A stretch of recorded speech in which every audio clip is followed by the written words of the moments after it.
Fora de Jogo apresenta 90 mais 3, o teu videocast semanal. Com os mágicos Ricardo, Afonso e Zé Miguel, soltinhos para mais uma emissão.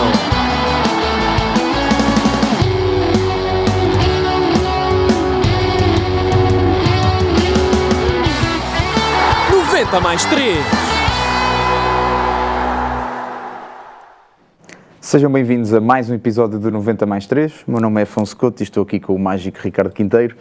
Hoje temos a honra de ter connosco António Carraça, uma figura bastante conhecida atualmente por aquilo que nos traz de positivo no Canal 11 e por aquilo que, da forma como comunica e como vemos no Canal 11 e também o Sagrado Balneário, protagonizado também por si, pelo Mr. Tony, que também é uma referência naquilo que nós fazemos aqui. E por isso, António, agradecer desde já a presença aqui. Como confidenciou ali fora, é um homem feliz porque fez sempre algo, tudo aquilo em que trabalhou, fê-lo por algo que gostava, e esse elo comum é sempre o futebol, e por isso estamos aqui para falar dessa já longa carreira. Eu é que tenho que agradecer o amável e gentil convite, até porque é sempre um prazer falar, discutir e partilhar, digamos, aquilo que tem a ver com este apaixonante e fantástico jogo. E como eu vou se referir isto,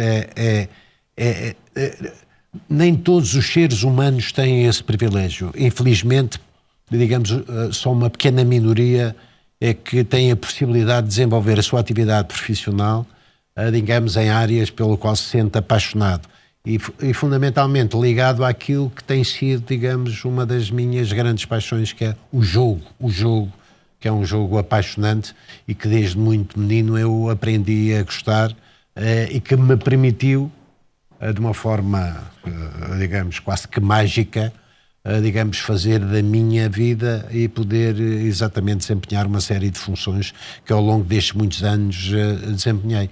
E filo sempre com uma enorme e grande paixão, porque só faz sentido nós vivermos esta vida quando a vivemos intensamente, apaixonadamente e sem reservas.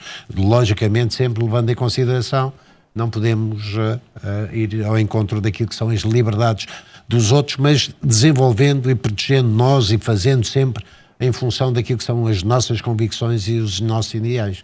E foi sempre isso que eu fiz, e dentro dessa lógica tem sido exatamente isso os valores que eu tenho passado aos meus filhos. E é disso que vamos falar. Antes de começar, o Ricardo faz sempre uma pequena apresentação do convidado. Espero que goste. Perfeito. António Carraça, nascido em Vila Franca de Xira, cresceu numa família unida, com os pais, avós e os dois irmãos. Apesar da simpatia do senhor seu pai pelo Belenenses, o Benfica também ocupava um lugar especial no seio da família Carraça, e sempre que a vida permitia, iam ao Estádio da Luz viver tardes de puro futebol, tardes de Eusébio ao vivo. Cresceu numa época em que a televisão não era como hoje, por isso a rádio e os relatos de hóquei e de futebol, que nela eram transmitidos, ocuparam uma boa parte da sua infância. Ainda hoje se delicia ao recordar as exibições do mítico Livramento ou o dia em que viu Portugal-Coreia ao lado do seu avô, em 66, naquela que foi uma das páginas mais douradas do futebol português. Na infância, junto ao Cais de Vila Franca, apesar de a bola estar sempre presente nas suas rotinas e brincadeiras, o pequeno António queria ser médico-cirurgião. Por isso, afirma que ter feito uma carreira como jogador, treinador e dirigente nacional e internacional continua a ser ainda hoje uma grande surpresa para si. Despertou para o futebol nos jogos de rua, entre bairros vizinhos, seguiu-se um torneio de futebol de salão, ainda com tabelas, onde se destacou e que o levou ao clube da terra, o Vila Franquense, para jogar pelos juvenis. Com 16 anos, depois de brilhar num jogo de reservas no Operário de Lisboa e após a autorização dos pais, subiu à equipa principal. O jovem António começou então a jogar com homens feitos, alguns já trintões, nos pelados da terceira divisão. Esse salto acelerou o seu crescimento e acabou coroado com a chamada do professor João Ferreira e do professor José Muniz à Seleção Nacional de Júniores, algo atípico para um miúdo fora dos três grandes. Como jogador sénior representou o Vila Franquense, a Cavenense, Famalicão, os dois Vitórias, Belenense, onde conquistou a segunda divisão nacional, Farense, FAF, Atlético, Alverca e o Grupo União Sport. Quem o viu jogar afirma que era um tecnicista bastante potente e gostava de galgar metros no terreno, uma locomotiva no meio campo. Para os mais antigos ficam na memória os gols do António aos míticos Manel Bento, Zé Beto e Vítor Damas. Nota para um interregno na carreira aos 21 anos, fruto de um movimento sindical mal sucedido por cobardia de alguns colegas, chegou mesmo a trabalhar numa empresa de importação e exportação de fruta como fiel de armazém. Experiência que moldou o caráter do António até hoje, mas já lá iremos. Como treinador orientou o grupo União Sport, o Elvas e o Atlético. No campo diretivo foi presidente do Sindicato dos Jogadores Profissionais de Futebol, vice-presidente da FIFPRO, diretor da formação e mais tarde do futebol do Sport Lisboa Benfica, esteve também no Pinhal Novense, Oriental e dos Milionários da Colômbia. Para os mais novos ou menos atentos, notabilizou-se nos últimos anos como figura central no Canal 11 da Federação Portuguesa de Futebol, onde entre vários formatos destacamos o Sagrado Balneário, que em conjunto com o Sr. Tony inspiraram a que programas como o nosso hoje tivessem sucesso, fruto da lufada de ar fresco e histórias deliciosas que ganharam palco. No capítulo pessoal é pai, é avô, gosta de beber Coca-Cola, a sua referência maior no futebol foi Eusébio da Silva Ferreira e o ídolo de toda a sua vida foi o Senhor seu pai. No capítulo das amizades e dos indispensáveis, a família, a Margarida, o Senhor José Maria Pedroto, Vítor Oliveira, Mário Belloni e Vítor Damas foram alguns dos que o ajudaram a entender que o sucesso no desporto se alicerça na visão, no plano e nas pessoas. Por isso e por muito mais, é para a equipa de 90+3 uma honra poder entrevistar alguém que olha para o futebol da mesma forma que nós, que valoriza o jogo pelo que ele é e não pelo aquilo que tentam tantas vezes em transformá-lo. Senhoras e senhores, seja bem-vindo, António Carrasco. Ouça, é uma pormenores deliciosos, pá, que tem muito a ver exatamente com aquilo que eu sou e com aquilo que eu tenho feito ao longo da vida. Parabéns, pá, um bom trabalho de pesquisa. António, vamos então a essa infância, quando se desperta para o jogo. Com 8 anos, diga-me como é que é estar em Vila Franca, ao lado do seu avô, que quando estávamos a perder 2-0 foi saindo e voltando é verdade. O jogo. Fala-nos como é que foi assistir esse Portugal por aí, como é que era ver Eusébio em ação. Nós vivíamos, nessa altura, numa casa, daquelas casas antigas em Vila Franca, no cais de Vila Franca, dos meus avós. Vivia eu, a minha mãe, o meu pai, os meus avós e os meus irmãos. Os meus 2 irmãos são mais novos do que eu. E esse foi, digamos, um momento que eu nunca esqueço.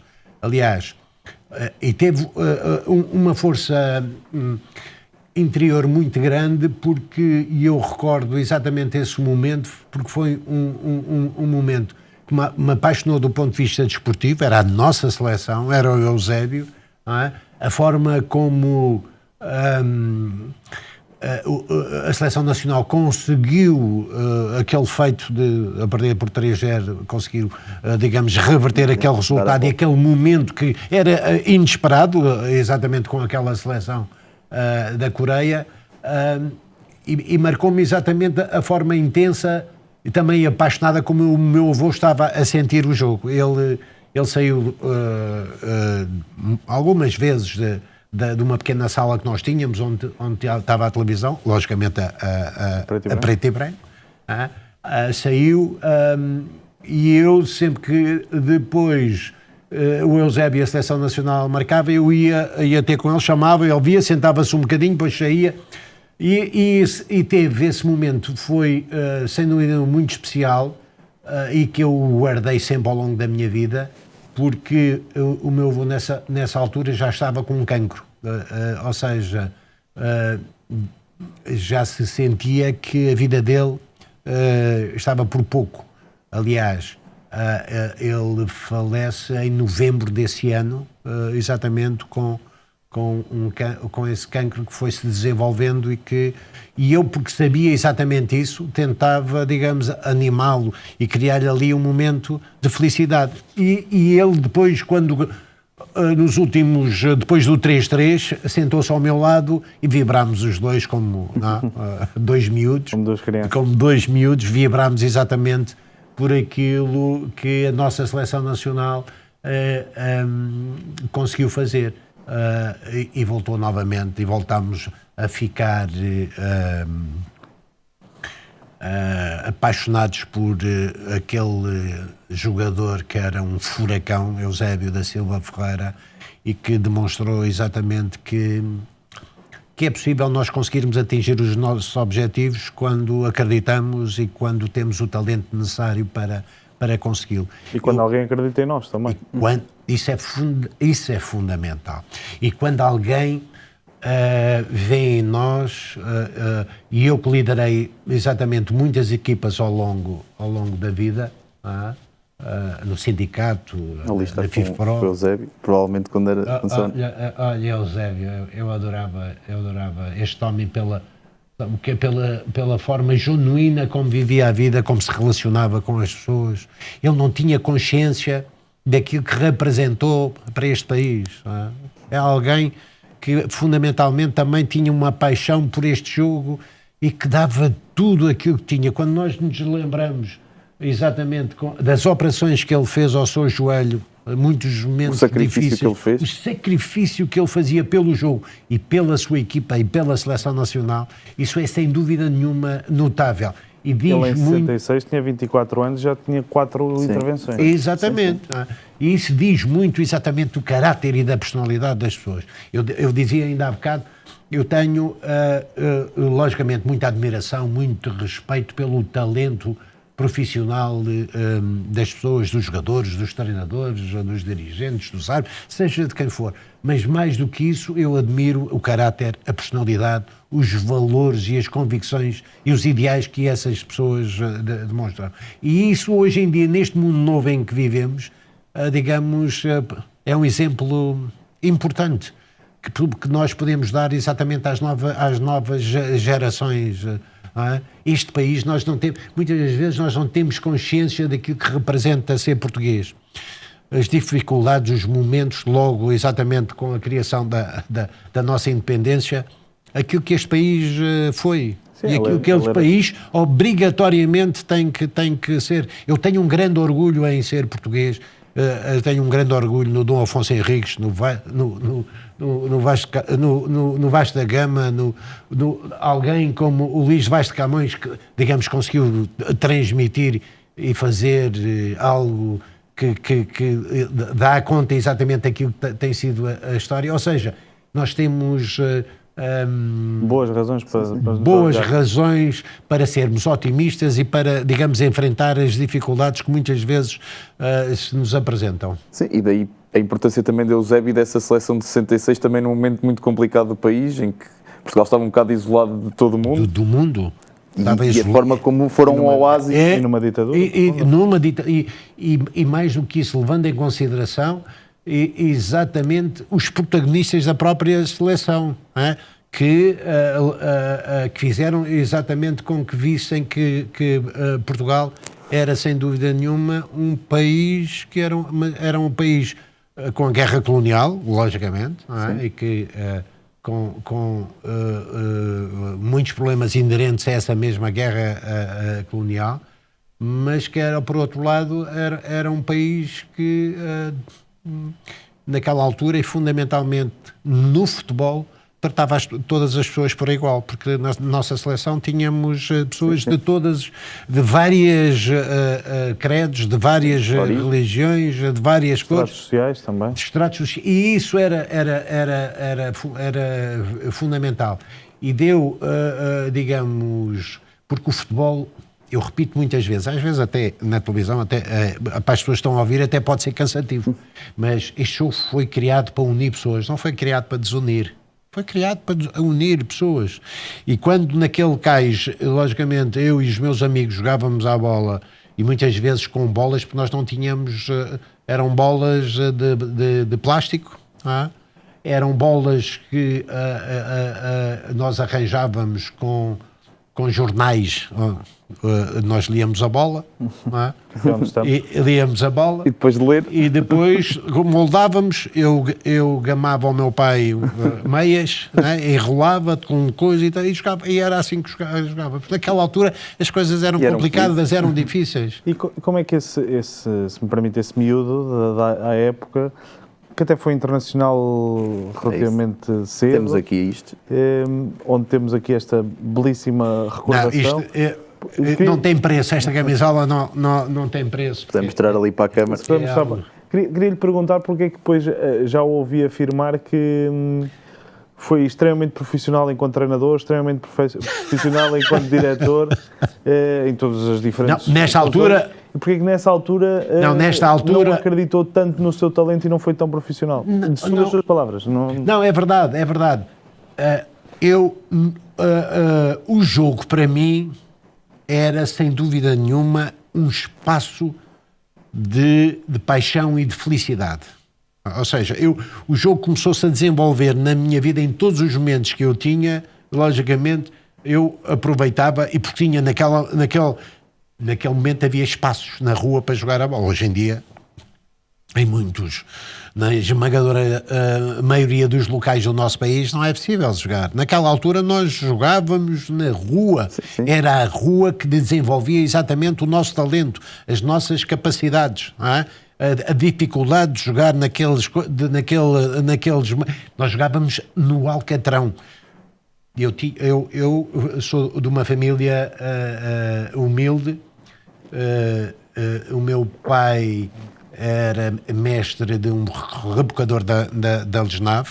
A minha mãe era costureira e tratava de nós, de três bandidos, salve seja.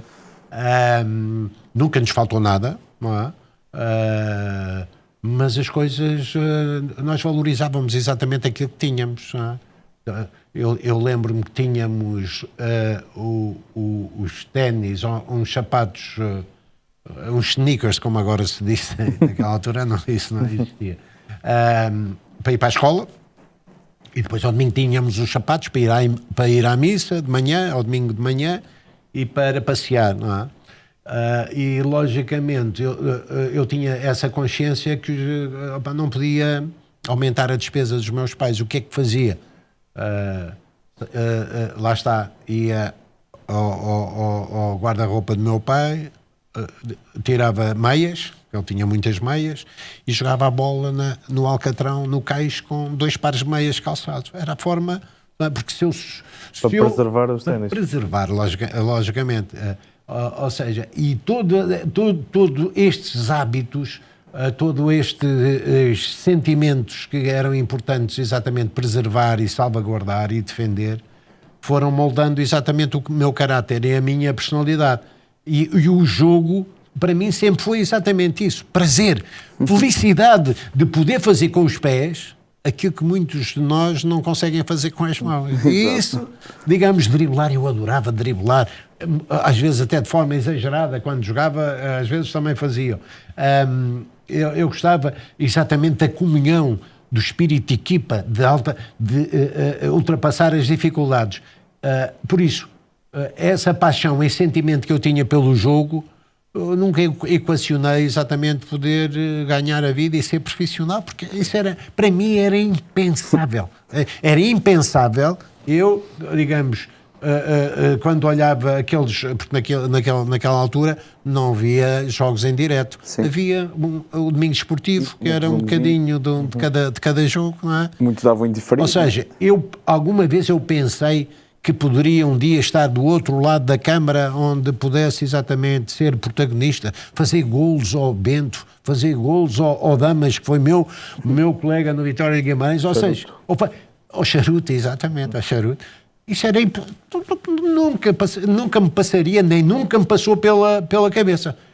Mas a vida digamos, é uma surpresa. Às vezes surpresas boas, outras vezes surpresas más. Mas a mim surpreendeu-me exatamente pela positiva. Eu tenho que agradecer muito à vida, porque a vida proporcionou-me, sem dúvida nenhuma, algo que eu nunca estava à espera. Uma vida sempre intensa, apaixonante, digamos, com uma família única e muito especial, e depois com funções no jogo, com este jogo, que eu nunca perspectivei, nunca pensei. Por isso, essa situação para mim, e quando eu com 14 anos, tinha 14 anos, já tinha 15 anos, quando falei com o meu pai, fui pedir ao meu pai, passou-se isto assim, o senhor do União, porque lá em Vila Franca é o União, União diz que eu tenho algum jeito e que gostava que eu fosse prestar provas lá ao cevadeiro. E eu disse, está bem, acho bem, sabes que tudo aquilo que tem a ver com a atividade desportiva, não é? Agora, uma coisa é certa, se algum dia as notas baixarem, o seu rendimento escolar baixar, acaba-se o futebol. Ok, então fizemos esse acordo, não é? Fizemos esse acordo, eu fui lá treinar, fiquei, e meu primeiro treinador no Vilafranquense, Zé Faca, era a alcunha dele. Não é? Era um treinador já com uma certa idade, magrinho, fininho, corria tanto como nós. Opa, era uma figura muito única e muito especial. É preciso não esquecer que eu andava no Passos Manuel, saía de manhã, apanhava o comboio das 6h30 para Santa Apolónia. Eu vivia em Vila Franca, mas a partir dos 12 anos, naquele tempo, era possível isso acontecer. Agora não isso não é possível acontecer. Uma criança com 12 anos sair a estudar, viver em Vila Franca e estudar em Lisboa. Então apanhava o comboio das 6h30, chegava a Santa Apolónia, apanhava o metro até à Rua da Boa Vista, da Rua da Boa Vista andava aí 10 minutos, no fim da calçada do Combro, virava à direita e era o Liceu. O Passos Manuel. Onde eu estava normalmente, saía ao fim da tarde, chegava à casa, comia qualquer coisa, estudava um bocadinho e ia ao treino, que o treino era às 9h, 9h30 da noite. E eu andava aquilo tudo, porque o cevadeiro é no fim da cidade, naquela altura era vila, da cidade, estamos a falar mais ou menos andar à volta aí de 20 minutos a pé. Já fazia o aquecimento. E treinávamos.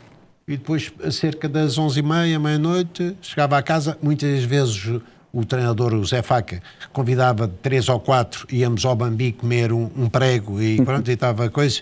E enquanto nós comíamos, ele naquelas mesas com toalhas de papel, fazia a tática, já projetava o jogo do domingo seguinte de manhã, projetava e, momentos únicos e muitos especiais. Sim. E então eu quando se tinha teste, logicamente estava mais um bocadinho, deitava mais 2 da manhã, levantava mais 6 da manhã e essa era a minha vida. Mas atenção, eu vivia feliz. Pá, e deu-lhe responsabilidade que foi importante para o resto da sua vida. Foi muito importante. Que é determinante. António, avançando nas questões, eu queria lhe fazer aqui uma ponte entre duas histórias. Uma história e uma realidade. Que é o seguinte, em 79, como é sabido, teve um movimento sindical no balneário do Famalicão. A história é sebejamente conhecida, pois por cobardia de 23 colegas de 30 que o movimento não avançou. Queria lhe perguntar se isso tinha sido o gatilho para, anos mais tarde, ter sido presidente do sindicato dos jogadores e também se nos puder revelar alguma história desses tempos. Vamos avançar aqui um bocadinho, depois voltamos à vida do jogador, mas acho que é interessante fazer esse paralelismo. E trouxe o recorte do jornal dessa notícia. Foi. Este talvez, eu trouxe exatamente trouxe a camisola que quer queiramos, quer não, que tem a ver com o facto de eu nunca na minha vida poder acreditar que podia representar a seleção nacional, representar o meu país, ouvir o hino nacional lá dentro, é algo, digamos, indescritível, é algo único, e esta humilde camisola tem um valor único, e que eu preservo com muito carinho.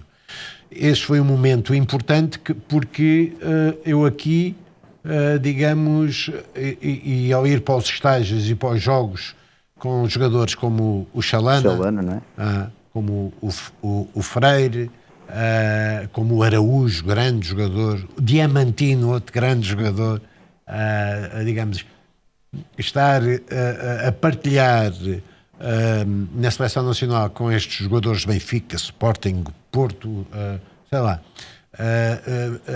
dava-me a sensação mesmo aí, eu nunca pensei que podia ser profissional de futebol, mas, digamos, aproveitava esses momentos únicos, como muito especiais e importantes na minha vida pessoal, e que me podia, digamos, depois na minha profissão, como cirurgião, ultrapassar as dificuldades que a vida encerra e que por vezes nos surpreende negativamente. Esse foi um momento. Este momento de 79 foi outro, talvez, digamos, o pilar mais fundamental que eu tive, no sentido de tornar a minha mente, tornar a ideia que eu tinha da vida mais real e fundamentalmente, digamos, mais responsável. Nós tínhamos, naquela altura, isto aconteceu em novembro, dezembro, em novembro, 13 de novembro de 79, nasce a minha filha mais velha, a Kikas. Em dezembro nós tomamos exatamente esta posição, fomos ter que, com o presidente do Famalicão, nessa altura, era um engenheiro qualquer, mas isso é perfeitamente normal, a gente sabe que já passaram tantos anos e as coisas, digamos, muitas vezes repetem-se a outro nível, mas repetem-se. Nós fomos falar com o presidente e o presidente disse: pois senhores, o Famalicão não tem dinheiro, os senhores desenrasquem-se. Foi o termo, desenrasquem-se. Eu era um dos capitães. E aquele termo entrou-nos pela cabeça, sabe o quê? Tudo gente com responsabilidades familiares, tudo gente que estava a desenvolver o seu trabalho e a sua atividade profissional com grande devoção, com grande empenho, e aquilo tocou-nos. Chegámos ao balneário e transmitimos. E chegámos à conclusão, os 30, não é? De que tínhamos que fazer qualquer coisa, porque senão as coisas iriam continuar. E dissemos, ou os senhores nos pagam um mês de ordenado em atraso, tínhamos 2, e os prémios de jogo, ou então nós não treinamos nem vamos jogar domingo. Transmitimos isto ao presidente e o presidente disse: é? Muito bem. Então, mas eu vou ao balneário e vocês transmitem-me exatamente, eu quero ouvir de viva voz Toda a gente, não é? Toda a gente a transmitir-me exatamente isso. E ele foi lá, os vossos capitães transmitiram-me isto e eu quero exatamente saber de viva voz a vossa posição. Por isso, todos aqueles que comungam e defendem esta vossa posição, levantem-se. Logicamente eu, de 30 levantámos este chat. Os 7 levantámos, ficámos a olhar uns para os outros, não é? Porque ali quebrou-se um elo fundamental do sagrado balneário. Não é? Um elo fundamental. Aí destrói-se um balneário, naturalmente. Quebrou-se um elo de confiança, de solidariedade, de amizade, de honra, de dignidade, de palavra, que estava, digamos que, funciona como polo aglutinador daquilo que é a nossa atividade no dia-a-dia e lá dentro daquelas 4 linhas no jogo. Quebrou-se, ficou quebrado. Não é? E a minha vontade, eu muito sinceramente, os meus colegas ao meu lado, a minha vontade é dar-lhes uma palmada e chamar-lhes todos os nomes, porque estávamos, aqueles 7, digamos, assumiram ali aquilo que, ao fim e ao cabo, todos nós tínhamos combinado. Sim. E o presidente diz: ok, a partir deste momento os senhores estão suspensos, vão para casa, processo disciplinar. O que é que aconteceu? Passado uma semana, aquilo que nós tínhamos pedido, ou seja, todos aqueles que lá ficaram receberam um ordenado e os prémios jogo em atraso. Ou seja, nós fomos digamos... Deram o corpo às balas e os outros e quem foi beneficiaram. Mas a vida é exatamente isso. E o António foi vender fruta nessa altura. Exato. Fui, ou seja, eu vivia na Trofa, esta reportagem é em minha casa na Trofa, o Alfredo Barbosa, que era um dos grandes jornalistas da época da bola, que estava no Porto e que fazia a zona norte toda, foi-nos lá e fez esta Portanto, reportagem, que saiu no dia a seguir, no dia 5 de janeiro de 1980. Logicamente, processo disciplinar, despedidos, não é? Só que naquela altura não havia, como há agora, transferências também da época. E eu tinha uma filha com 3 meses, ou 2 meses. Tinha que fazer pela vida. Uma família. Eu assim, meu Deus. Mas pronto, temos que fazer alguma coisa. Um amigo meu, eu falei com um amigo meu, estava ligado exatamente ao mercado da fruta, e conhecia um senhor que tinha um armazém de importação e exportação de fruta, no Beato, no 28 do Beato. E disse, António, eu lembro-me, naquela altura no Famalicão ganhava 55 contos. O que era, atenção, que era um ordenado fantástico. Não é? Naquela altura, 55 contos por mês era um ordenado fantástico. Não sei quantas vezes ganhava mais que o meu pai, mas ganhava mais, muito mais que o meu pai. E ele transmitiu-me, o Carlos transmitiu-me, dá ali o Luís de Moraes, se não estou em erro, tem um armazém de importação e exportação de fruta e precisa de um fiel de armazém. Um fiel de armazém. E o que é que faz o fiel de armazém? Exato. Varre o armazém, aquilo, a importação e a exportação de fruta, eles têm um contrato com os hospitais FIS de Lisboa, a fruta é lá, é pôr em caixas e não sei o quê. Porreiro. Então, e quanto é que pagam? 8 contos. Ganhava 55. 8 contos. Mas depois tens os descontos, fica aí 7 contos. Ok. Bora, está feito. 8 continhos, foi coisa. Sabe? Eu tinha amealhado alguma coisa durante aquele ano e meio e tal. 8 continhos, bora. E então, durante 2 meses, durante um mês, 2 meses, fui fiel de armazém, naquele armazém de importação e exportação de frutas. Lembro-me que trabalhava mais 20 horas por mês para receber mais um conto reis para receber os 8 contos. Ou seja, ganhava 9, descontava 1, para ficar os 8 contidos. Para passado mais ou menos um mês e meio, quase a chegar aos 2 meses, esse meu amigo, o Carlos Rios, diz-me, Tony, porque os amigos e a família treinavam-me por Toninho, olha, ele e a família tinham um lugar de fruta no mercado abastecedor de frutas. Ou seja, o mercado abastecedor de frutas, vocês sabem, é vender, digamos, a granel, é caixas de fruta. Não é? As pessoas, os supermercados, os retalhistas vão lá comprar caixas de fruta. Não é 1 quilo de fruta, é caixas de fruta. Caixas de 15, 20, 30, 40, às vezes 50 frutas. E a cooperativa do Cadaval vai abrir um lugar lá no mercado. E queres ir para lá? Eu tenho ir lá, mas lá vende-se caixas de fruta. Vende-se. Sim, vendes. Eu dou-te no início da manhã, dou-te mais ou menos a cotação de cada fruta e depois tu negocias. Negociar, mas eu nunca negociei nada na minha vida. Negociar caixas de fruta. E, sim, ele estava lá com o pai, e fico lá sozinho. Tens que ficar, mas tens que negociar. Então, e tem o lado positivo. É que ganhamos 10% daquilo que vendemos. Ou seja, logo no fim do dia, fazemos as contas, retiramos os 10%, fazemos a folha de caixa, retiramos os 10%, 5 para ti e 5 para mim. Está bem, vamos experimentar. Então, comecei a vender caixas de fruta no mercado abastecedor de frutas, que abria às 7 horas da manhã.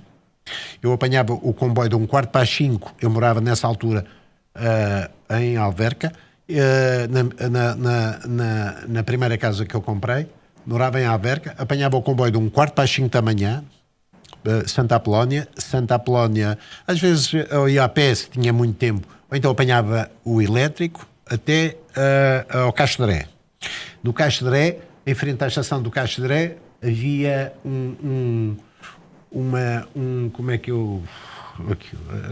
Aqui ainda às vezes a gente ainda vê na rua uma estrutura metálica onde vendia sandes, cafés e não sei o quê. E então, o meu ritual, um quiosque, exatamente, um quiosque, no meio ali, mesmo em frente à estação de comboios do Castedré, o meu ritual era comer uma sandes de queijo da ilha e um small de laranja. Não é? Logicamente eu era puto, tinha 21 anos, estava aquela malta lá, mais velhos a beber, só que eles não bebiam coisas, eles daquela altura já lhe davam com aqueles copinhos de vinho pequenininhos, comiam coisas, e depois davam-lhe com o café, davam-lhe com o bagaço, e um deles diz: "Oh puto, o que é que estás a beber?" Estou a beber small. Cá small, pá. Os homens não bebem small, pá. Os homens bebem. Ou seja, pá, toda a minha tomada de decisão, tudo aquilo que aconteceu, depois a minha vivência no mercado abastecedor de frutas, que, reparem, eu paguei a minha casa, a minha primeira casa em Alverca, exatamente não foi com o futebol, foi com o dinheiro que eu ganhei no mercado abastecedor de frutas. Não é? Porque eu lembro que naquela altura, às vezes, nunca mais me esqueço, eu já não vejo há muito tempo, mas recebíamos caixas de umas peras assim grandes que se chamava Pasquerrassen, que eram caríssimas e só iam para as melhores lojas de Lisboa. Não é? E vendíamos, eu vendia aquilo tudo, negociava aquela coisa, as pessoas achavam graça, um puto ali, ainda por cima, um ou outro falava de bola e coisas ali, e criei ali uma relação conheciam dos cromos, criou-se ali uma relação que facilitava exatamente a negociação. O seu lado comercial. Uma coisa fascinante. E eu consegui pagar essa casa Alverca exatamente, não foi com o futebol, foi a vender fruta no mercado de abastecedor de frutas. Eu lembro que naquela altura havia dias, quando chegava essas Pasquerrassen e coisas, era caixas até uma determinada altura, fazíamos 200 contos naquele dia, 20 contos, 10 contos para cada um, o que era uma coisa de 10 contos. Sim. Era uma coisa fantástica. Sim. Ou seja, isto para dizer o quê?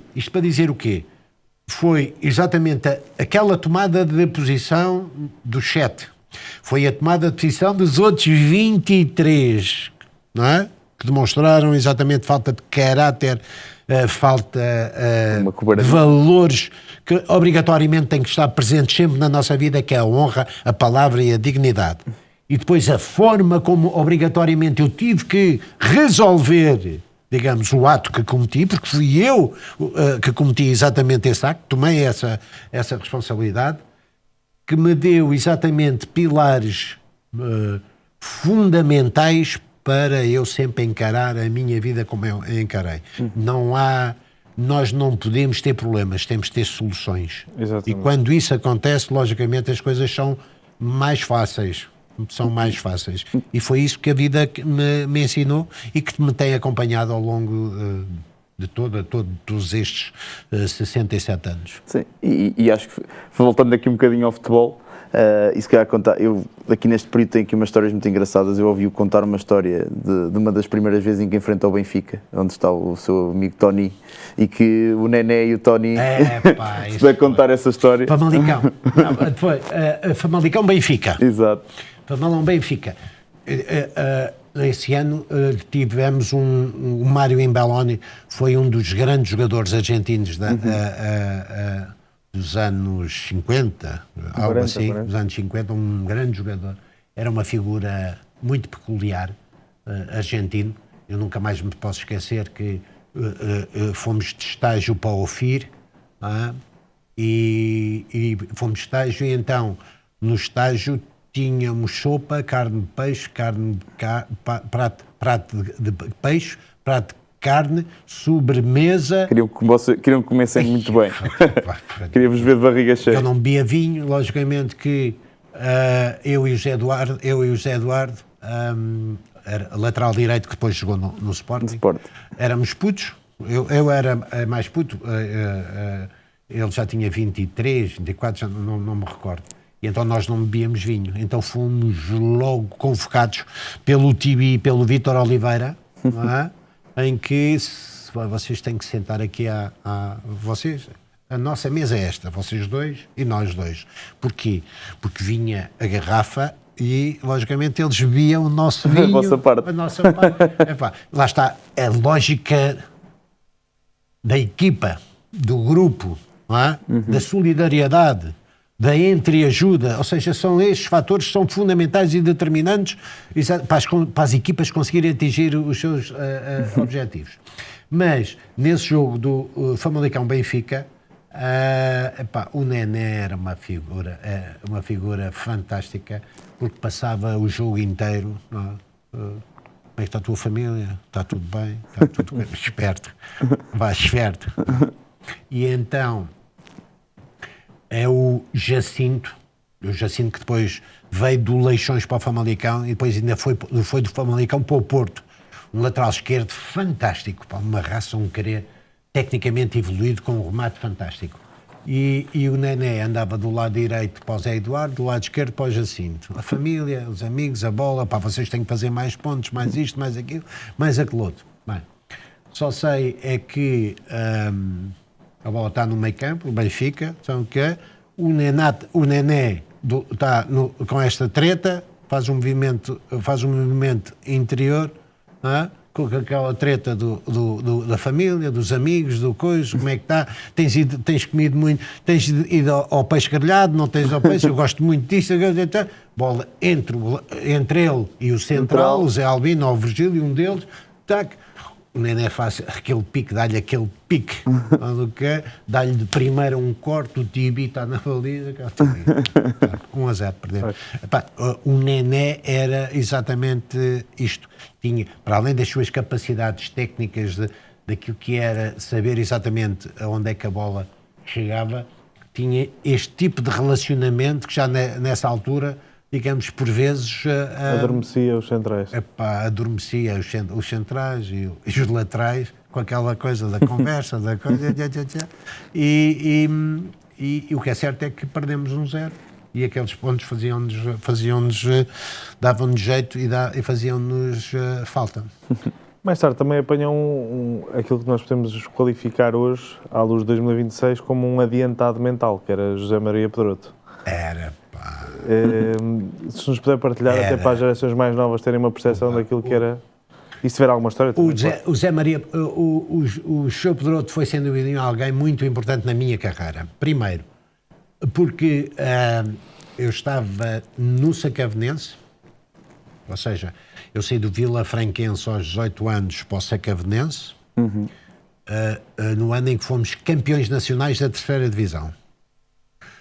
Fomos a Coimbra à final com o Aves e ganhámos 3-0, 3-1, foi assim uma coisa. E depois regresso ao Sacavenense. Daí fui para Famalicão e depois de Famalicão, quando coisa, voltei. Aliás, eu quando regressei ao Sacavenense ainda continuei na fruta. Jogava no Sacavenense, mas ainda continuei durante muito tempo na fruta. Mas o Porto foi jogar a Sacavém, para a Taça Portugal. Dia algo... Eu, por acaso, eu também tenho lá esse recorte em que o campo não estava cheio, estava super cheio. Vocês imaginam... Não, vocês imaginam tantos milhares de pessoas que as pessoas estavam na linha lateral. Na linha... Se formos exatamente às fotografias da época, e eu tenho lá muitas fotografias, as pessoas estavam... Nós, para lançarmos, tínhamos pedido licença às pessoas. Uma coisa impressionante. E nós, porque aquela equipa jogava muito bem, o treinador era o nosso treinador era o pai do Morato. Era o pai do Morato, era o treinador.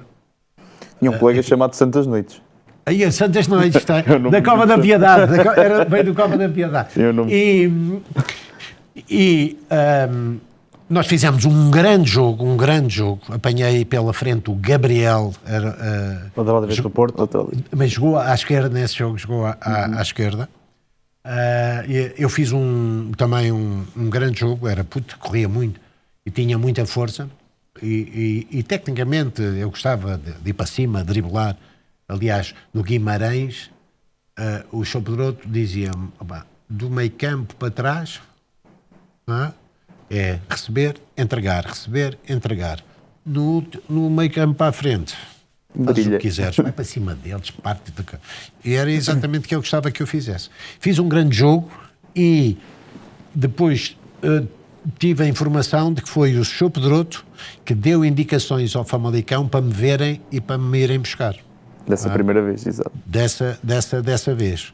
Depois, lá está, voltei ao Guimarães, ao Sacavenense, depois do Famalicão, e fomos jogar à Taça Portugal. Eliminou o Vitória. Guimarães, Sacavenense. De Arthur Jorge, não é? Era o Arthur Jorge o treinador e o Chopedoto era o manager. Não é? E então fiz um grande jogo, duas assistências, uma assistência e um penalti sobre mim, o Festas, que depois veio a ser meu colega. E o que é certo, depois, no jogo a seguir para o campeonato, jogámos com o Estoril, fiz 2 golos, para o campeonato fiz 2 golos, Sacavenense-Estoril, ganhámos 4-3. Passado uma semana, tinha a contrato assinado pelo Vitória por duas E ainda bem que assinou, porque depois fraturou o pé depois, não é? Logo a seguir em Odivelas. Essa equipa do Sacavenense, o nosso projeto era subir de divisão, subir à primeira divisão. E tínhamos equipa para isso. O outro avançado também jogava comigo, era o Arnaldo, que jogou no Marítimo. Sim. Bom jogador, bom ponta de lança. E no jogo a seguir a esse do Estoril, eu já tinha assinado, felizmente, pela Vitória. Para renovar é que foi mais complicado, depois com o Pimenta Machado. Pimenta Machado. Depois fomos jogar Odivelas. O treinador era o Godinho que jogou no Belenenses, internacional de Portugal, e que jogou no Belenenses. Tinha sido meu treinador no Sacavenense, nesta segunda vez que eu voltei ao Sacavenense. E então, quem é que pôs-me a marcar? O Zé Manel Mafra, que era meu amigo. Os meus pais, nessa altura, durante muito tempo, tinham uma casa ali perto de São João da Caparica, uma casa de praia, e ele estava lá sempre também, era meu amigo, pessoal. E entramos para o aquecimento e ele veio ter comigo, Antonito, hoje não vais tocar nela. Não vou tocar nela. Porquê? O Godinho pôs-me a marcar homem a homem. Estás a inventar, estás parvo ou quê? Vou-te inventar. Isso não pode ser. Estás a dizer, marcar homem a homem. Começou o jogo. E é verdade, marcar homem a homem. Canela até ao pescoço. 7 minutos de jogo. Lançamento em profundidade, na linha lateral. Eu vou a dominar, ele vem, dá-me uma porrada. Tac! Dores terríveis. Eu assim. No intervalo, aquele jogo era importante porque tínhamos que ganhar para continuar a acalentar a esperança de poder subir divisão. E o massagista, coisa. Ou seja, injetado. Infiltrado para tirar a dor. E joguei até ao fim do jogo. Empatámos, não ganhámos, empatámos. Mas no fim do jogo as dores continuavam ao hospital. Tinha o pé fraturado. Gesso, outra vez. E, ou seja, já me tinha acontecido no Famalicão, voltou novamente a acontecer no Sacavenense. Isto para dizer o quê? O Chopedoto era alguém com uma capacidade de leitura de jogo fantástica. Era alguém que tinha uma relação e que transmitia uma motivação, uma confiança, uma ambição à equipa. A parte mental trabalhava muito forte. Depois era uma pessoa culta, uma pessoa que lia também muito. Ao contrário de alguns treinadores que eu tive um treinador, por exemplo, que eu habituei-me ao longo da minha vida, habituei-me sempre a ler muito. Os meus pais transmitiram-me exatamente esses valores. Aos 12 anos, quando eu ia para Lisboa, quando voltava para Vila Franca, eu comprava sempre o Diário Popular, era o meu jornal, Diário Popular.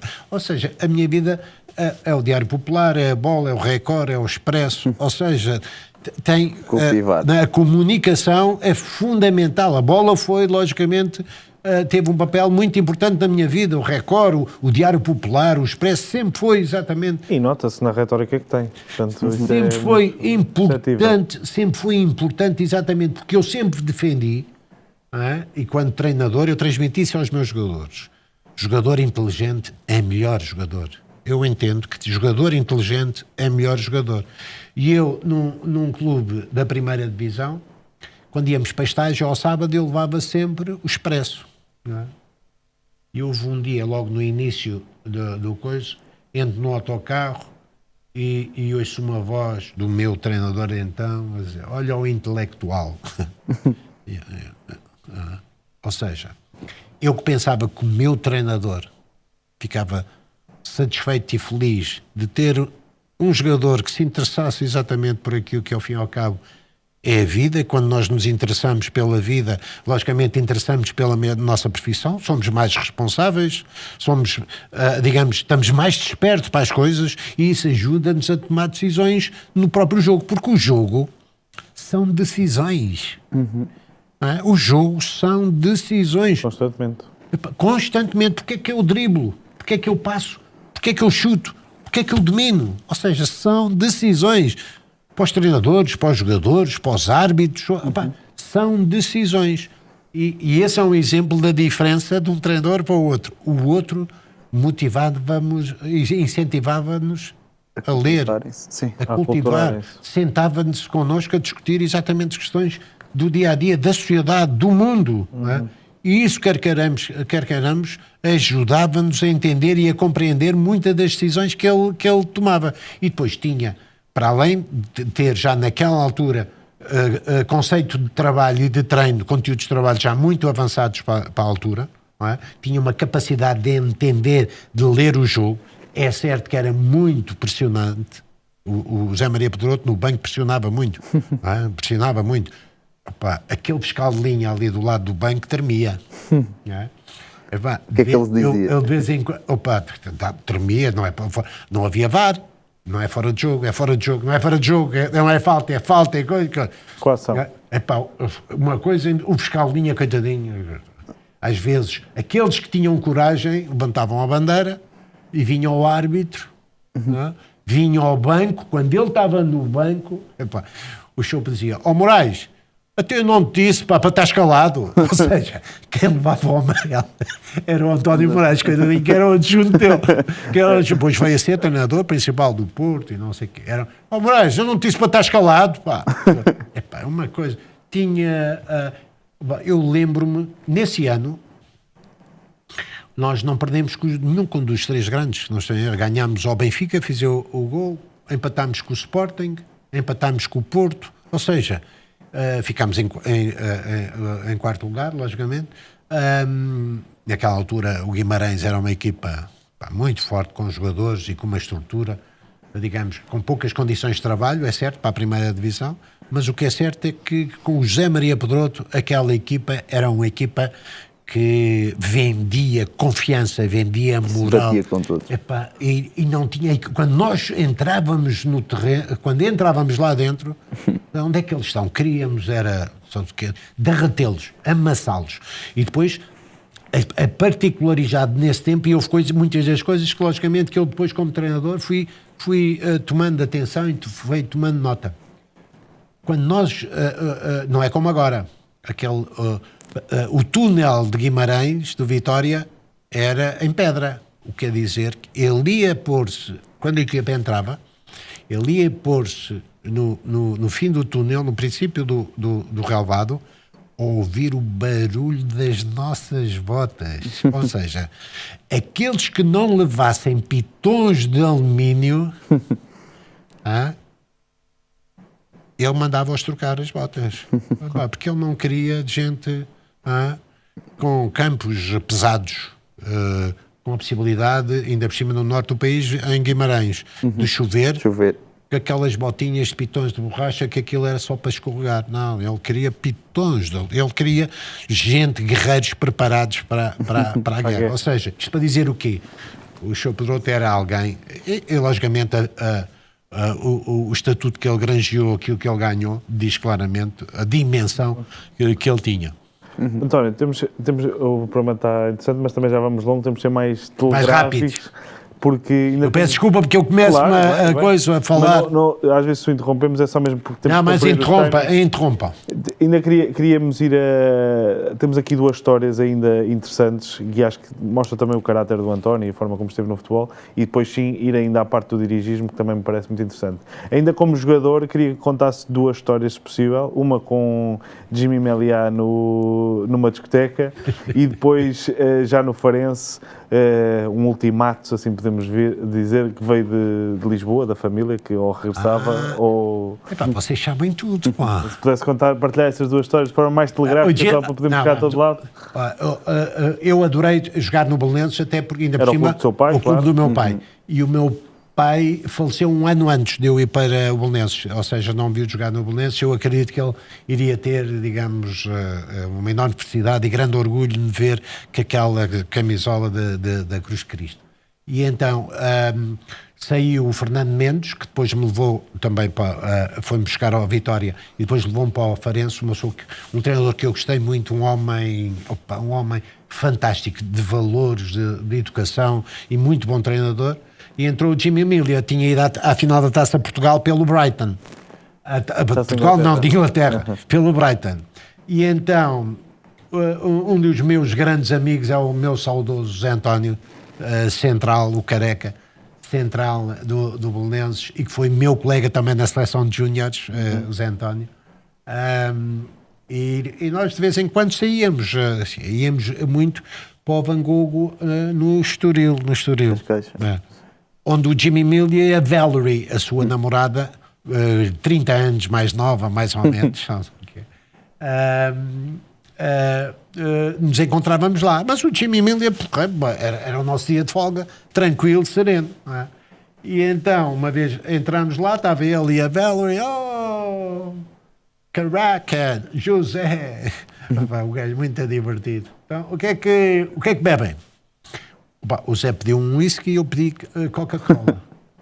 What? Coca-Cola? My player doesn't drink Coca-Cola. Mr. Brasil, é a minha vida. Coca-Cola. Eu não gosto de álcool, não bebo álcool. Está bem. E então, ok, uma Coca-Cola e um whisky. E então depois ele estava ali um bocadinho na conversa, mas ele gostava era de andar a passear de um lado para o outro. Não é? E então dizia-nos, António, José, cuidem da Valerie. Então nós ficávamos ali como guarda-costas da Valerie, porque uma loira... Mas chegou a achar que era filha dela, não era? Toda a gente... Não, ao princípio, quando ele chegou lá uma vez num dia de treino, com ela, não é? Para ver ela sentou-se lá, porque estava sol e era verão, para ver o treino. E nós pensámos que fosse exatamente filha dela. Inglês, uma loirinha, olhos claros e não sei o quê. Só que depois, mais pelo adjunto, o adjunto tinha sido central há muitos anos do Belenenses, é que perguntámos e ele disse, não, é namorada. Mas o Jimmy Meliá era uma coisa, foi um ano fantástico, fomos campeões nacionais da segunda divisão, um grande grupo também, almoçavam muitas vezes. Grande equipa, Vital, Chico Vital, é? Veio o Dudu do Brasil, que ainda foi internacional pela seleção do Brasil, Zé António, Paulo Menezes, Sambinha. Grande equipa. E depois a outra, a Faro. Sim, é que o presidente de Farense chegou a pedir-lhe 400 contos, mais 1.500 em luvas e um carro descapotável da moda. Conte-nos essa... O Barata era outra figura, Sabe o que é que me chamava a casa dele, a mim, ao Paco Fortes, ao Gil, que foi internacional brasileiro, jogou no Campeonato do Mundo do México. E o Paco Forte jogou com o Cruyff, não é? Hã? E o Paco Forte jogou com o Cruyff. Jogou com o Cruyff, o Paco Forte. Eu lembro, o Paco Fortes, quando apareceu lá, nós estávamos a começar o treino. E chega um senhor com um indivíduo baixinho, bigodinho e não sei o quê. Entrou, o Barata saiu, o Barata estava lá, entrou. O Fernando Mendes foi ter com eles. E o Cajuda, que era o adjunto do Fernando Mendes, deu ali o aquecimento. Entretanto vem um pequenininho, aquela pessoa que tinha entrada pequena de bigode veio equipado. E o cara disse, mas que é isto? E então entrou também no aquecimento ali connosco. Treino de conjunto, não é? Naquela altura fazia muitos treinos de conjunto. Opa, só sei que o Paco Fortes nesse treino de conjunto fez aí uns 3 ou 4 gols, não sei o quê. Que é isto? Ficou tudo deslumbrado com o Paco Fortes, era uma figura. Mas O presidente do Barata. no Barata, o Barata veio ter comigo e eu era também um dos capitães do Farense para renovar contrato. Você está feliz? Eu estou muito feliz aqui em Faro. Viver no Algarve é algo, digamos, fascinante. E estou muito feliz. Então a gente quer assinar consigo 2 ou 3 anos. 2 ou 3 anos, está bem, Sr. Fernando. Eu tenho que falar com a minha mulher, a Margarida, a mãe das minhas filhas.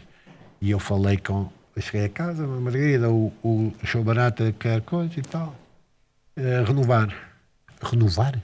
Ela, renovar? Ficar aqui? Ficares no Farense mais um ano?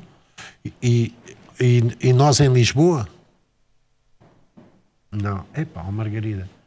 Pá, não.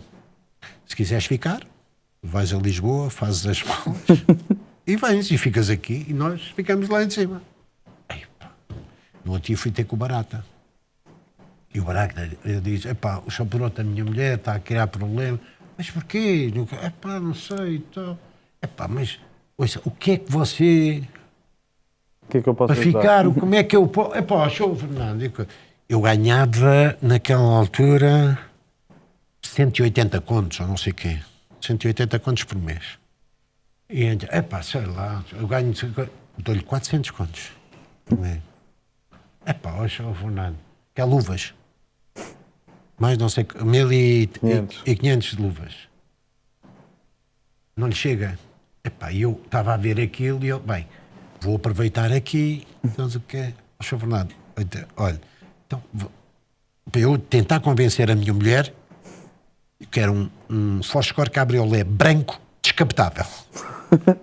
Eu balancei aquilo. Ele disse, está feito. Está feito. As condições são estas. Estende-me a mão. Epá, mas eu sou um homem de palavra. Sr. Fernando, eu só não lhe aperto a mão, mas por mim está aceito. Tenho que voltar tenho que agarrar neste bolo e convencer a minha mulher. Cheguei lá a casa, no mesmo dia, e disse, o Barata dá-me isto. Eu não posso recusar, ok? Vamos a Lisboa, fazes as malas e voltas e ficas com o Barata. Olha, agora imaginem eu a dizer ao Barata. Entretanto, tinha aparecido o Vitória de Setúbal, que me queria. Nessa altura havia a lei da... Epá, que nós, mesmo acabando de contrato, não éramos livres. Sim. O clube... antes da lei Bosa.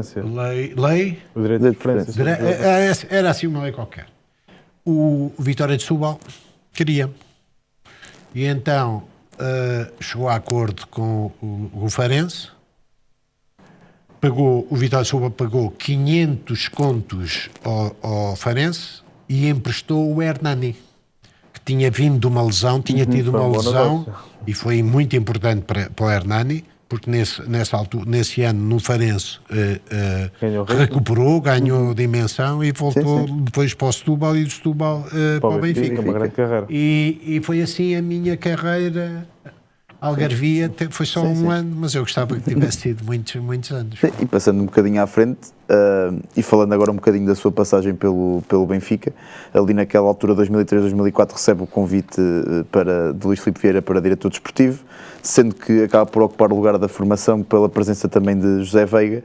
E aquilo que eu lhe ia perguntar, além de falar um bocadinho daquilo que foi o projeto de Geração Benfica, que apresentou na altura, qual foi o Benfica que encontrou nessa altura, creio que ainda fragilizado após a presença de Valde Azevedo, e quais foram os desafios e as dificuldades de conseguir implementar esse projeto no Benfica? Não, foi um desafio muito grande. O Benfica via nessa altura momentos complicados e difíceis, fundamentalmente exatamente pela gestão do Valde Azevedo.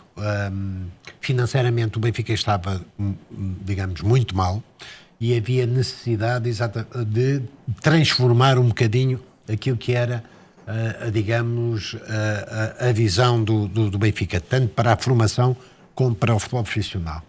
Eu era para ficar com o futebol profissional e com a formação. Nessa altura, a relação entre o José Veiga e o Luís Filipe Vieira era muito forte, muito intensa. E nós conhecemos o José Veiga e a sua capacidade de influenciar e decidir. Eu lembro que tivemos um ou dois almoços no Tivoli, Na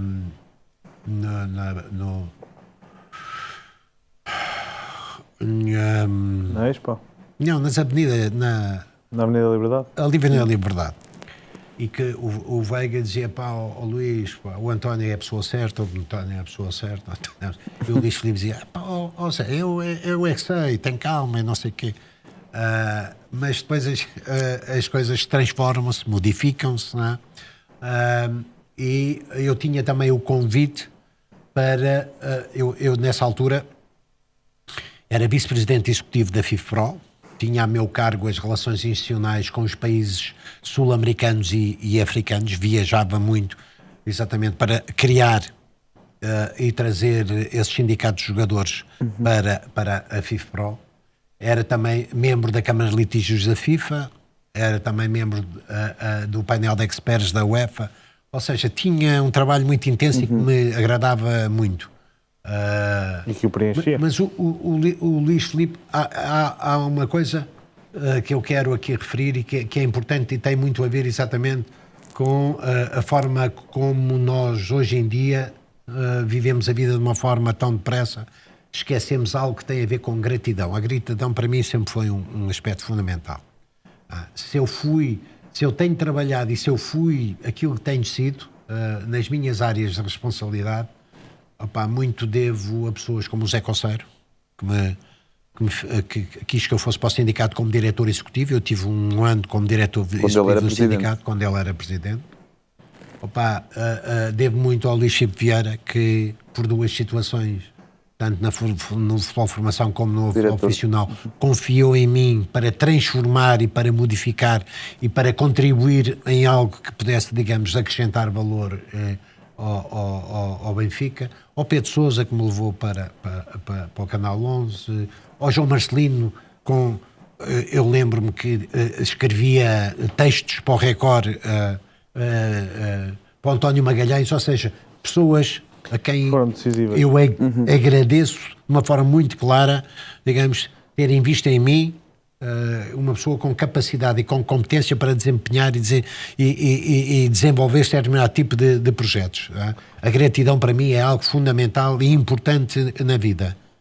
Então, queria só fazer uma pergunta muito direta, até em linha com aquilo que estava a dizer. O Luís Vieira foi determinante na revitalização do Benfica e, portanto, eu queria lhe perguntar, o António, tendo passado por uma fase onde assistiu a um Benfica que ainda estava a lamber as feridas e a reconstruir-se e que se transformou numa máquina de potenciar jovens talentos, de os formar e, em última instância, sempre que possível, vendê-los por vendas avultadas, faço-lhe também uma pergunta, até fazendo um paralelismo com aquilo que é a atualidade do Benfica. Como é que analisa que a formação do Benfica hoje se tenha transformado, que já não tenha a potência que tinha no passado, e uma vez que privou com o Rui Costa e chegou até a afirmar que ele poderia ser o Alex Ferguson do Benfica, se ele assim o quisesse, como é que analisa, de uma forma telegráfica e objetiva, essas várias mutações que a formação e o Seixal levaram no Benfica?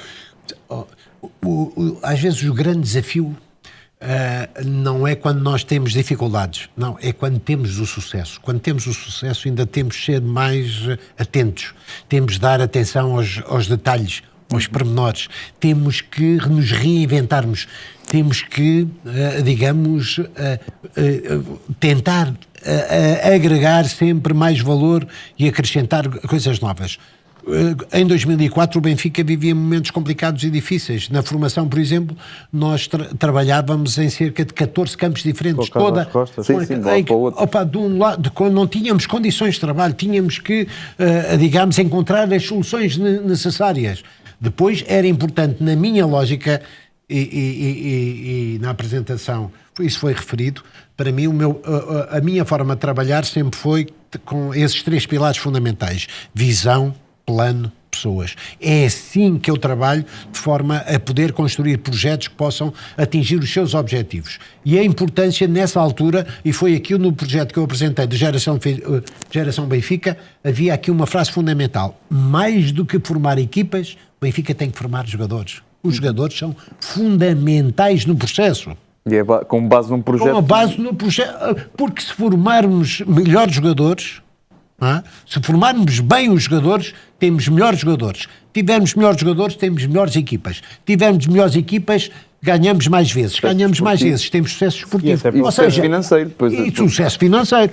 Aliás, essa é a função das SADs e dos treinadores. Sucesso esportivo, rentabilidade financeira, cria estabilidade. E cria o Rui Vitória, Bruno Lage, Renato Paiva, Controlhão, toda a mesma todos linha. Todos esses. A linha é a mesma. Ou seja, eu fui...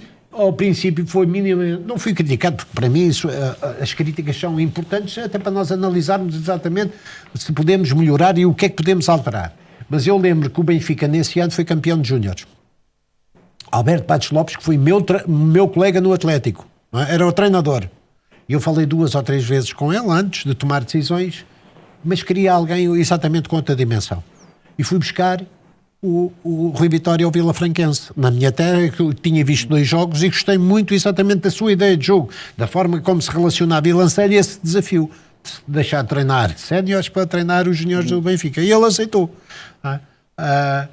E porquê? Porque tinha exatamente o perfil indicado para formar jogadores. Formar os jogadores. Parte pedagógica, física, motivacional, organizativa, ou seja, era alguém, ou seja, os treinadores que eu apostei... Houve algum que quisesse ter apostado, mas não conseguiu trazer para o Benfica? Houve um no futebol profissional. Que era quem? Em 2013, princípios de 2013, o Jesus acabava o contrato.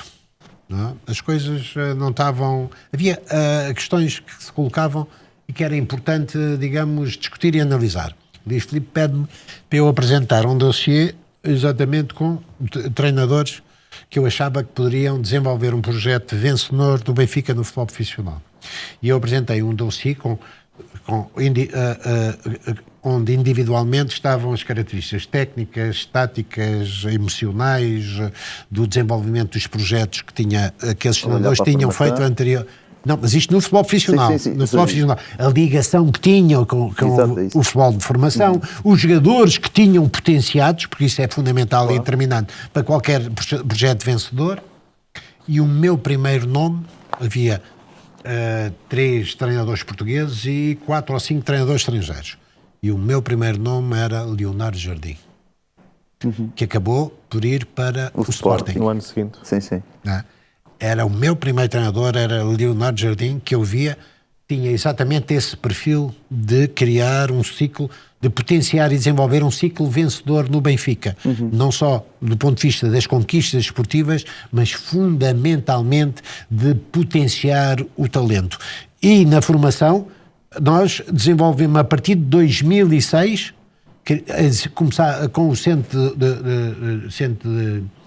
no Seixal, começámos a ter as condições ideais para desenvolver a potenciação exatamente desses mesmos jogadores. Porque as pessoas ficavam muito aflitas de ganhar. Mas eu lembro numa reunião de quadros do Benfica, o Benfica faz sempre essa reunião de quadros, onde eu também tive uma intervenção, tinha sempre uma intervenção, e lancei o desafio. Vocês, há 2 anos, lembram-se quem é que foi campeão nacional de júniores? Ninguém se lembrava. Então foi o Benfica. Não se lembram. Qual é que foi o jogador que o Sporting vendeu por 40 ou 50 ou 30 milhões de euros? Nani. É isso. Isso é que é realmente importante. Porque ninguém se lembra, logicamente, que formar a vencer, a ganhar, é mais fácil.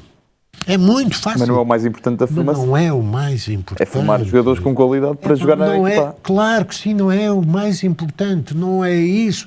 Se nós verificarmos, todos estes jogadores do Benfica que saíram, que têm saído nestes últimos anos para o Benfica, que o Bernardo Silva não jogava nas equipas de formação do Benfica. Eu ia dizer, sim. Muitas vezes nas nossas eu tenho o hábito de fazer reuniões de coordenação todas as semanas com os coordenadores de todas as áreas da minha responsabilidade, onde nós estamos a discutir e analisar. E na formação havia 3 tempos de análise individual dos jogadores. Análise coletiva do trabalho que as equipas estavam a desenvolver e individual. E muita gente punha em causa exatamente a continuidade do Bernardo Silva. Porque era pequenino, sim, porque não jogava, não jogava, e eu dizia, mas eu conhecia, porque eu ia ver os jogos, mas o miúdo não entende o jogo, não compreende o jogo. Entende. Tecnicamente, não é evoluído, é mais que os outros. Então vamos ter calma. Quando ele der o salto pubertário, quando conseguir, só a partir de uma determinada altura, é que o Bernardo Silva começou a ser protagonista da sua equipa. É no seu último ano no Benfica, que é os júniores, que é quando júniores, que é o último ano de júnior, é quando ele explode. Exatamente, ou seja... Mas também porque teve mais oportunidades. Claro, estas questões têm que ser analisadas, pensadas numa lógica daquilo que é, digamos, o mais importante. Qual é o bem comum?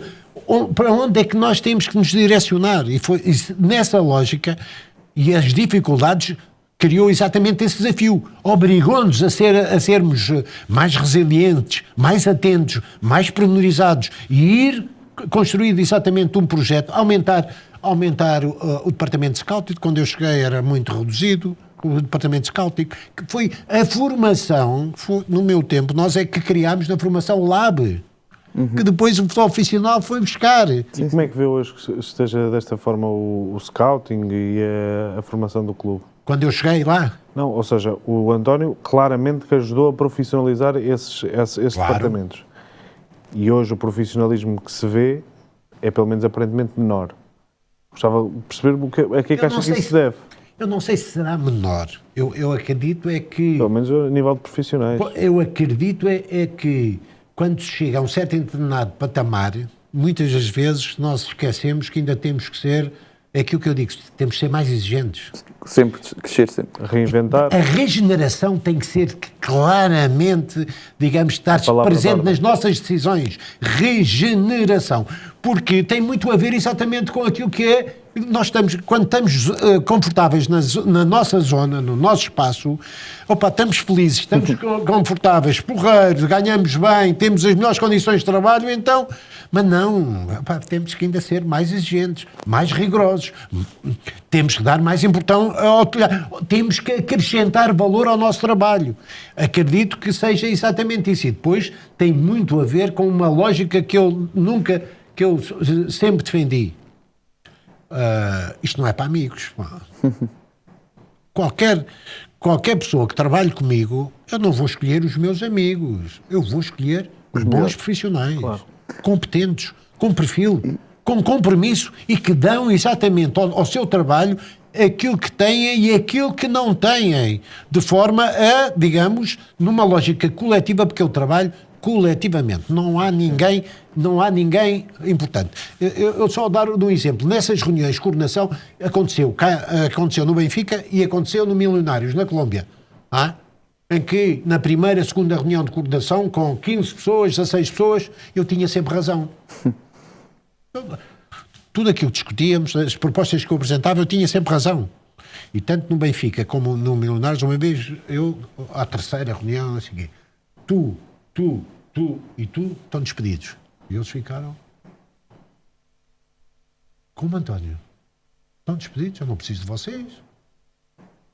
Então não vou poupar dinheiro. Se eu tenho sempre razão, andamos aqui nisto há 2 semanas, eu tenho sempre razão. Então se eu tenho sempre razão, não preciso de vocês. Eles ficaram, pois logicamente, transmiti-lhes. Isto não funciona assim. Eu quero, ao meu lado, a minha estrutura tem que me acrescentar valor. Tem que saber... Sentido crítico. Tem que acrescentar valor, porque senão não vale a pena. Não? Ou seja, depois começamos a desenvolver este processo e que cada um de nós, obrigatoriamente, terá que ser mais exigente. E o fundamental e o importante, só existe êxito individual se existir êxito coletivo. Se não houver êxito coletivo, não há êxito individual. António, estamos mesmo a chegar ao fim. Eu peço desculpa que eu Não, começo a falar. Eu tenho uma questão, mas... Se for é para fechar, porque estamos mesmo... Certo. Eu ainda queria fazer aqui um quiz e tem que ser curtinha a resposta, estamos mesmo aqui em cima do tempo. É incontornável falarmos a forma como saiu do Benfica, as motivações. Chegou na altura a afirmar que o ponto fraco de Jorge Jesus, apesar de ser muito bom técnica e taticamente, eram as relações humanas, defeitos de caráter, que era individualista, egocêntrico, narcisista, enfim. Aquilo que eu queria perguntar é o que é que leva a essa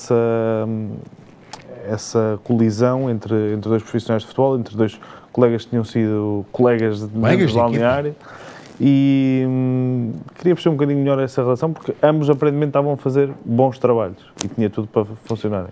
Tem a ver fundamentalmente, somos diferentes de caráter, de personalidade e olhamos para a nossa vida pessoal e profissional de forma completamente diferente. Eu entendo de que cada um de nós tem responsabilidades na sua área de competência. Eu nunca me intrometi no trabalho de nenhum treinador. Até porque tinha sido treinador. Até porque tinha sido treinador, aliás, e deixei de ser treinador exatamente por isso. Eu adorava treinar. O União Montemor, aqueles 3 anos foram fantásticos. Eu subi da 3ª à 2ª divisão. Mas mantenha-se na resposta só para não... Fundamentalmente, porquê? Porque eu deixei de ser treinador porque já não tinha paciência para os dirigentes. Então passei para dirigente. Era a única solução que eu tinha. E então... Mas como dirigente respeitava os treinadores. Claramente, mas isso não, cada um de nós tem a sua área de responsabilidade e tem que assumir exatamente, digamos, as decisões que toma, não é? E o Jorge Jesus somos pessoas, seres humanos completamente diferentes. Eu acredito no processo coletivo, ele acredita no processo individual. Eu acredito, digamos, que a liderança tem que ser pelo respeito, pela consideração, pela responsabilização. Ele entende que a liderança tem que ser pelo chicote, pelo grito, pela falta de respeito. Somos pessoas completamente diferentes. Para além, e eu volto novamente a dizer, e eu transmiti-lhe, e penso que isso é notório, que eu já tive várias vezes. Numa das conversas que tivemos, eu disse-lhe, se tu mudares de caráter, de personalidade, se souberes trabalhar em equipa, se souberes respeitar as pessoas que trabalham contigo, tu podes treinar qualquer equipa do mundo. E ele disse-me, António, eu já não mudo, tenho mais de 60 anos, então não mudas, treinaste o Benfica, estás no Benfica, podes vir a treinar o Sporting, o Porto, vais para a Grécia, vais para a Turquia, vais não sei para onde, mas não vais treinar nenhuma grande equipa do futebol europeu. E não vai treinar, não treinou, nem vai treinar. Fundamentalmente por isso, porque este jogo e esta atividade é uma atividade de humanidade, de pessoas. Isto é tudo muito bonito, mas analisemos. É perfeitamente normal e natural a comunicação social. Analisemos exatamente, e repare, volto novamente a dizer, já o disse muitas vezes, do ponto de vista das competências de treinador, o Jorge Jesus é um grande treinador. Tem conteúdos de treino, tem forma, entende o jogo, analisa o jogo, trabalha, é um grande profissional. Mas isso por vezes não chega. Tanto assim é que não chega se analisarmos o Jorge Jesus no Benfica e no Sporting teve 11 ou 12 anos, não foi? No total, ganhou 3 campeonatos. Ganhou com as melhores equipas do Benfica, as melhores equipas do Sporting, as equipas com maior orçamento do Benfica, as melhores com melhor orçamento do Sporting. Ganhou 3 campeonatos. Porquê? O que é que será? A questão que se coloca a mim não é como responsável de qualquer clube, não é aquilo que os meus treinadores ganham, é aquilo que eles não ganham. Isso é que é importante analisar o porquê e encontrar soluções para que as coisas se alterem e modifiquem. Houve exatamente essa situação, digamos, um choque de caráteres, de personalidades e, fundamentalmente, formas de entender cada uma das nossas profissões. Eu tenho que fazer parte da solução e não do problema, por isso... Pronto, António, para terminar, e agora mudando aqui um bocadinho o tom e para fechar aqui rapidamente, e como o António vinha aqui, eu não podia deixar, ainda por cima estamos a falar com o rei do Mr. Quiz do Canal 11, e portanto eu tinha que fazer aqui 4 perguntas rápidas e tenho a certeza que vai acertar todas, porque você acerta sempre. E o primeiro é, quem fez mais golos na primeira divisão? Cândido Costa, Carraça, Tony ou Paulo Sérgio? Acho que foi o Paulo Sérgio. Não foi o Paulo Sérgio, foi o Tony. Foi o Tony? Tony fez 16 golos na primeira divisão, o Carraça fez 11 e o Paulo Sérgio fez 13. 13 Costa só? fez 4. Só? Até que lhe... Pronto, passando à próxima. Está a ver? Quem foi o melhor marcador do campeonato na sua época de estreia na primeira divisão? 78-79. Fernando Gomes, Nené, António Oliveira ou Manuel Fernandes? Aí é com caraças. Em que ano é que isso foi? 78-79. 78-79. Nesse ano... Fernando Gomes, Nené, António Oliveira, Manuel Fernandes. Não, o Nené foi mais tarde. Ou foi o Nené? Não foi o Nené. Foi o Fernando Gomes. Certo. Tá. Qual foi a equipa que mais enfrentou na carreira? Belenenses, Estoril Praia, Benfica ou Sporting? Aí essa. Belenenses. Estoril. Benfica. Não, foi Estoril Praia. Foi Estoril Praia. 9 jogos. Depois jogámos também na segunda divisão. Para fechar, durante o período em que foi diretor de futebol do Benfica, quem foi o jogador da formação com mais jogos pela equipa sénior? Miguel Vítor, André Gomes, Rodrigo Miranda ou Nelson Oliveira? Foi o Miguel Vítor. André Gomes. 18 jogos. Não, mas em que ano? Em 11, 12, 12, 13. 11-12. Eu estava... 11-12 foi o André Gomes, sim senhora. 11-12. Já no futebol profissional. Exato, já no futebol profissional. Pela equipa A. Foi o André Gomes. 18 jogos. Sim, mas sabes, o André Gomes, houve uma fase, isso diz muito do caráter e da personalidade e da forma como os jogadores entendem a sua profissão.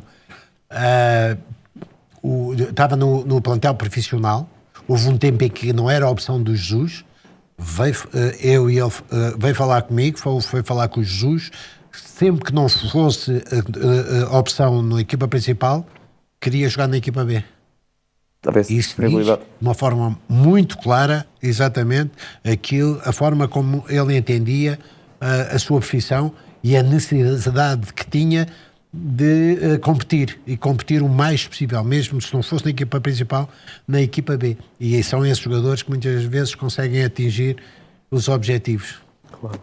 António, muito obrigado por esta... Eu peço desculpa de nós é que agradecemos por esta falar muito e se calhar tinham mais uma data de coisas nós temos sempre preparado e foi um prazer, pá. António, nós temos sempre preparado um guião para 3 ou 4 horas, mas isto é 90 mais 3, pronto. 90 mais 3 minutos e agradecemos. Muito obrigado, foi um enorme prazer e sorte, felicidade. Agradecemos.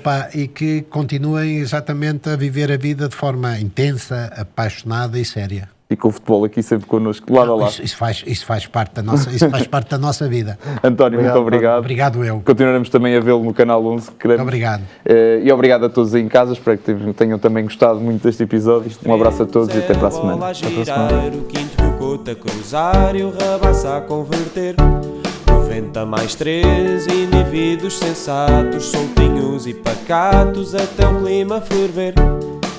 E à medida que a semana nos vai dando muita trama, é o fora de jogo que está no 90 mais 3.